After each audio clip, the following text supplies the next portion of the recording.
Alrighty, yo, what is going on, everybody? It's your boy, Mr. DDG94, back with another reaction video. Today, we finna react to WWE's missed chances of the 2010s. Missed chances. Missed chances. Let's see here.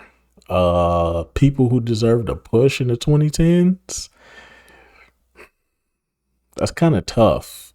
Because some of these guys have went to AEW and they show why they never got a push in WWE.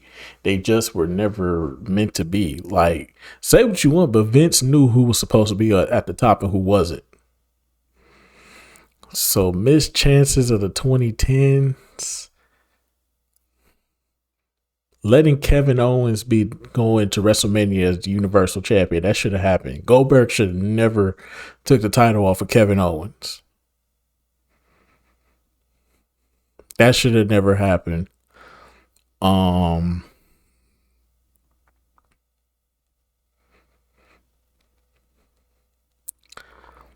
think they should have pushed Cody Rhodes before he left and came back.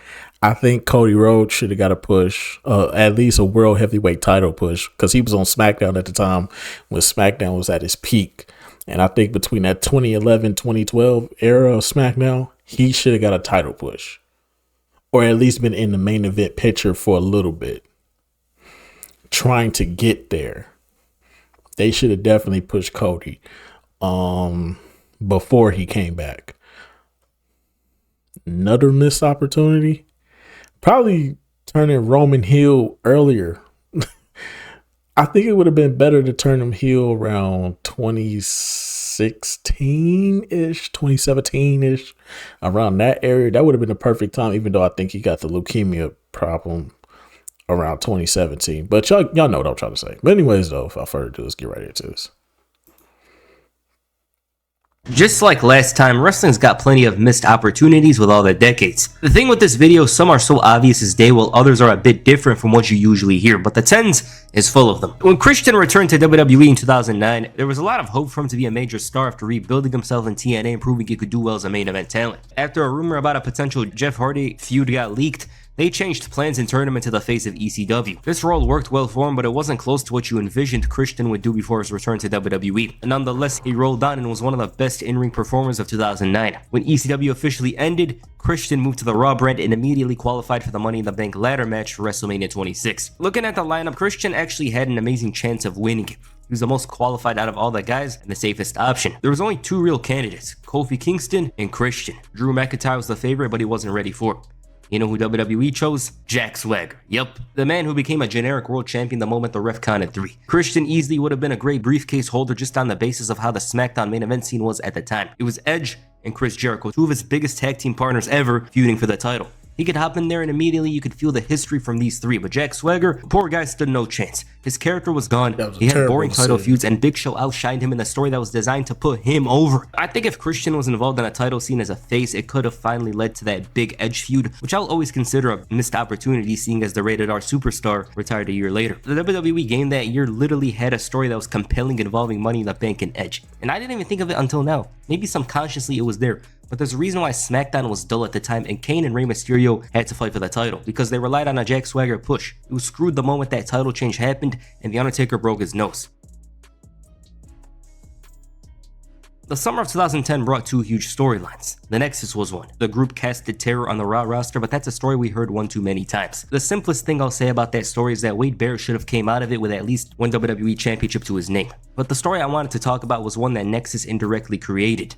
The anonymous Raw GM. After the Nexus took out the previous GM Bret Hart, they followed it up with the chairman of the board, Mr. McMahon. With nobody running the place, an anonymous general manager was placed due to the danger and threat of the Nexus. This GM wrote emails and Michael Cole read them. We didn't know who this person was except some teases such as Stone Cold Steve Austin. But all that we knew was that he leaned towards being a heel. It was mostly fair for the most part. This was the problem. WWE started off this idea without knowing how to end it because it was a pretty big deal. Raw would start, Miz would talk nonsense, and you'd see and hear the notification before Michael Cole reads up something. At one point, Edge lost his mind and started a feud with the computer. Like, if it was a slot machine, I'd understand, but Here's the thing I hated about the Raw anonymous GM. I just hated how Michael Cole would say he got an email, but he'd be reading from a script and that was clearly on the.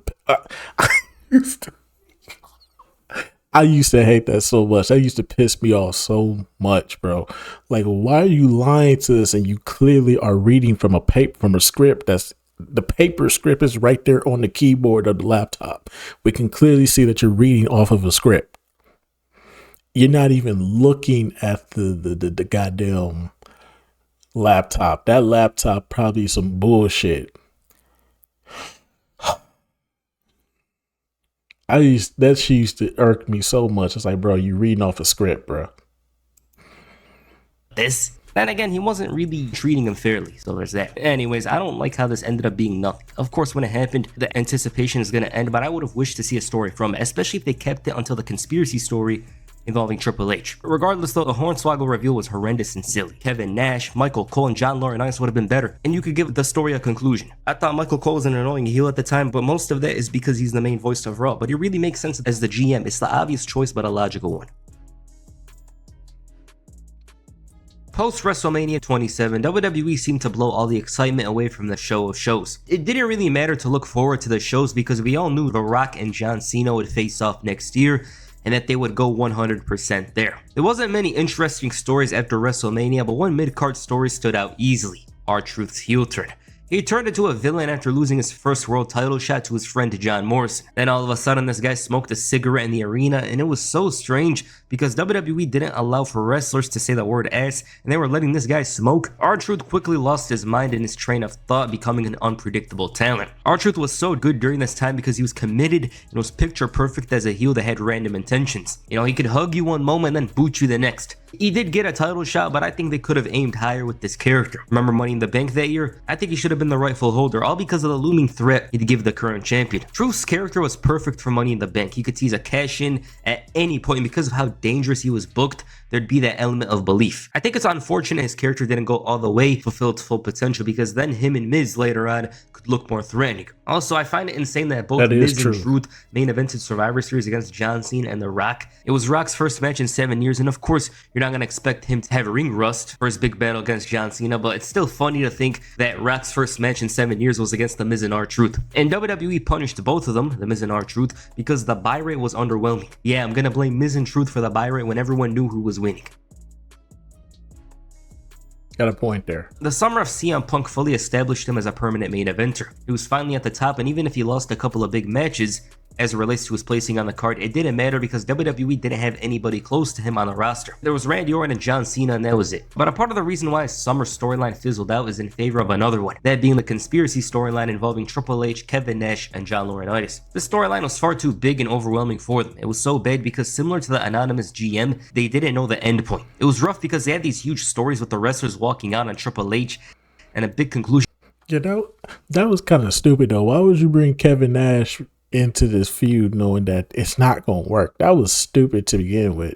Then Triple H and his ego behind the scenes fucked that up for Punk. So they really fucked that up for Punk because Triple H ego got in the way. But it's good to know that they let bygones be bygones. That's the good thing though. To Hell in a Cell with Miz and R-Truth, who were fired, trying to hijack the show. But to go back a bit, the story was about a mystery person pulling the strings and trying to make Triple H look bad. This involved his good friend Kevin Nash. It was a very messy story. Kevin Nash gets a message from Triple H's phone about taking out the winner of the SummerSlam main event, and it turns out he's the one that texted from Triple H's phone. I don't like this story because it feels like they want to take the heat off the big CM Punk story for the sake of it, because this whole storyline comes from the summer of Punk. If anything, Triple H should have been claiming he's cool, but end up turning heel later on to set up the game against the Second City Saint. That's what makes sense. I think if Triple H is inserted into the story, he has to be heel, because it serves no point for him to be CM Punk in a match that technically didn't matter. That's why this conspiracy thing is a missed chance. It should have led to a 2011 version of The Authority if it was going to happen. So initially, I thought about making 2012 about Cena's heel turn, but since I talked about it a lot, I tweaked this in favor of Cena's worst year. Now yeah, John Cena's heel turn's a missed opportunity. They could have done something different, we all know that. But what about John Cena's worst year? For Cena's worst year, I feel as if WWE didn't fully treat it as such. Technically, it's Cena's worst year, but they could have went all out with it and made Cena a broken man that needed to exercise his demons and regain the WWE Championship against The Rock. Because what we got wasn't exactly the worst year as the video package for his match makes it out to be, but it is still a bad year for him. But it didn't bring that kind of sympathy because it was never a bad year. Like let's be fucking for real. It was never a bad year.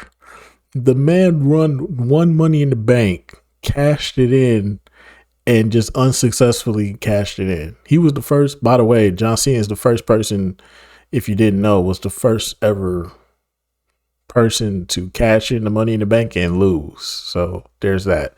Uh, I think that they should have just never let him win Money in the Bank. I think a younger upstart should have got that opportunity. You know what I'm saying? Around that time.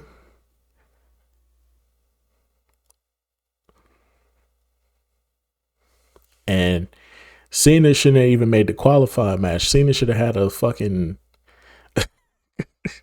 he should have had a mid card matchup with whoever the fuck is like uh uh uh, uh a good up and coming heel.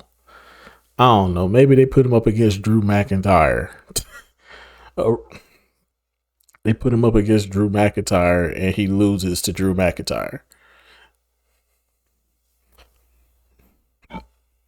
That's what I think should happen. I think they should have let him just go on a huge losing streak. If you really want to make it bad, have Cena go on a losing streak. Don't let him win matches. Don't let him win matches against jabronis, and then when he gets to the pay-per-view, he just loses all the pay-per-view matches. No. Have him lose. Have him go on a continuous losing streak where I think we let the losing streak go up to at least 20. He loses 20 matches in a row. And he it's looking bad for him. He's going down the card. They're not even selling his merchandise anymore. They're not even promoting him on the thing no more. They shouldn't have did it like that, which would have led to the perfect heel turn for John Cena around this time while he was in his prime. I mean, don't get me wrong. I'm cool with the heel turn we got right now, even though it's not the best, but it's still time for improvement. It's still time for improvement. We don't have to turn them face just yet. There's still time for improvement, but still. They could have definitely turned him heel here. This was the perfect time to turn him heel. Perfect story, perfect timing. Everything was in the works. But as you all know, Cena got that Kmart deal. They got that Fruity Pebbles deal. And Vince was just like, can't fuck up the money. Can't fuck up the money. It is what it is. It is what it is. The year of 2012, it didn't feel like the worst year. He beat Brock Lesnar. That alone is a huge victory, and this was Brock right out of UFC and fresh and motivated, as opposed to Cena, who was depleted and depressed after his loss. So the missed chance here is the fact that his year wasn't worse. He should have been losing to mid-carders at some points, and I believe Cena should have been challenging for the Intercontinental Championship at one point and actually lose to the Big Show if they were going to do that to him. Because if you guys remember, John Cena didn't lose to Big Show in that feud. We all knew that the moment the clock struck midnight and it was 2013, his luck would change, but I wish the journey was a little tougher because it could have been a great storyline that showed even the biggest and baddest of WWE could succumb to poor form. Regardless, 2012 was John Cena's worst year. He had no title, and he probably lost the most that year.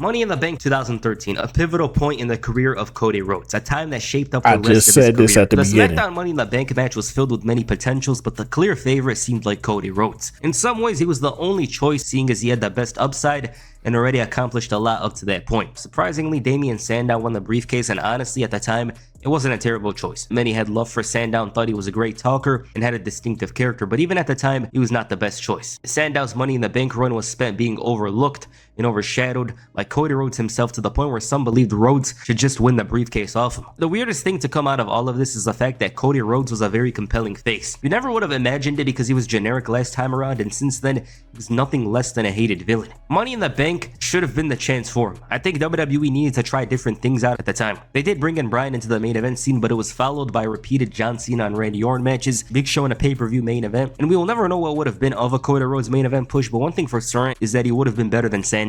I believe WWE had an idea of the title unification, which might have prevented it from going down anyway, but Damien Sandow's Money in the Bank run proved to be a symptom of a long-term problem for WWE. The fact that they can't book briefcase holders well. You could already notice WWE being passive around this time, but this would go into another level as the years went by.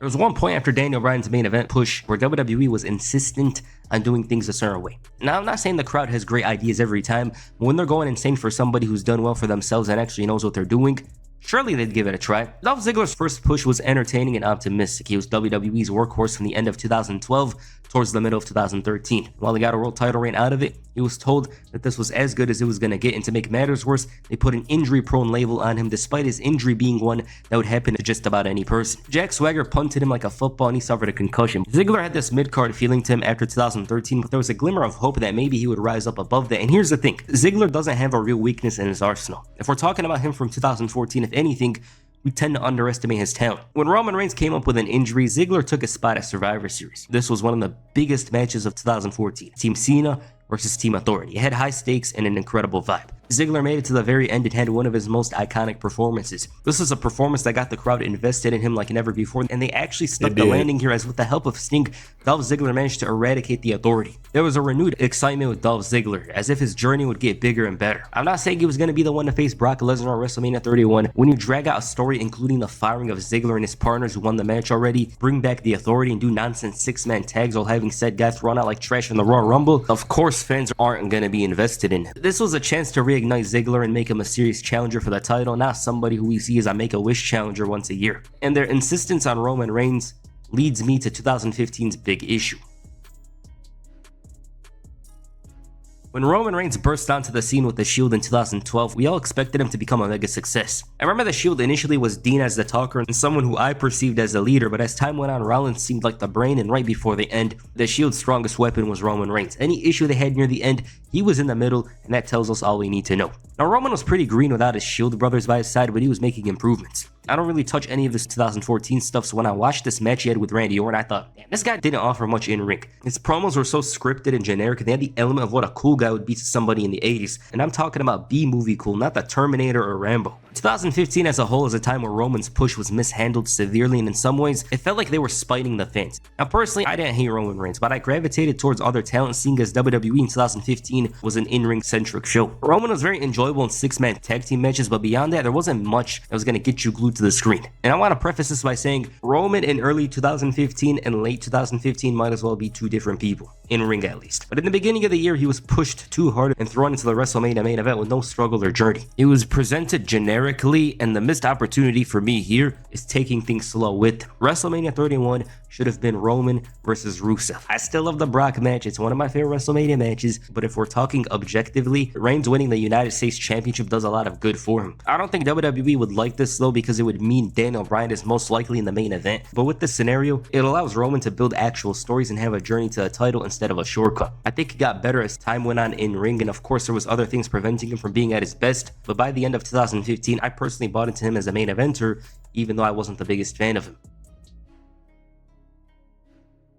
WWE's new year brought a lot of change and a feeling of uncertainty. The uncertainty was good because it was a new era, and it was spearheaded by the likes of Seth Rollins and AJ Styles. For the women, this was a time that WWE constantly reminded you was a golden time for them. The women's division had a slow start, but it was much better than the last couple of years. I remember feeling very impressed by Sasha Banks and Becky Lynch's match in NXT at one point, and the reason why it was so impressive is because you never see this kind of action on the main roster. 2016 was the continuation of 2015, and with the brand split, WWE shifted its focus towards Charlotte and Sasha Banks for the Raw brand. And this is a story I have great issue with. Now on SmackDown, the women's division flowed and you got to see many different characters as actual threats to the title. On Raw, it was hot potato, and the worst part in all of this is how Sasha Banks won titles on Raw only to fail to defend that title. It gets worse because the first title defense was always a failed defense against Charlotte. This ruined the boss's momentum, and when you compare Sasha of 2016 to Sasha of 2018, you notice a huge difference because that crowd used to go insane for her, and it was all abandoned to give Charlotte some title reigns that no one remembers. This did a lot of damage to Sasha Banks and also established Charlotte as a stat pattern. For me personally, it's hard to get invested in her title reigns because they're not distinctive enough from each other. Off the top of my head, I can't name 5 of her title reigns, and the crazy part is she has 14. And this started with the hot potato. I never understood why Charlotte always won the title back when the lights were brightest, but I guess it's just WWE prioritized her over the others. So the missed chance here is establishing Sasha Banks as a much bigger star. It wasn't even going to hurt Charlotte because she's the main villain. She's always going to be around. But I think it did a lot of damage, and there's a reason why they had to run towards Bayley and the other challengers over the next few years. 2017, a year of missed opportunities. It was also the time I started paying attention less to WWE. The product had some issues after WrestleMania 33 and I didn't bother with it. There was only a few things I actually remember watching, and unfortunately, one of them was LeVar Ball's segment. That shit made me come back and I reacted to that. Then WWE took it down, then they put it back up. I was mad. I was heated because I was getting hella views off that shit.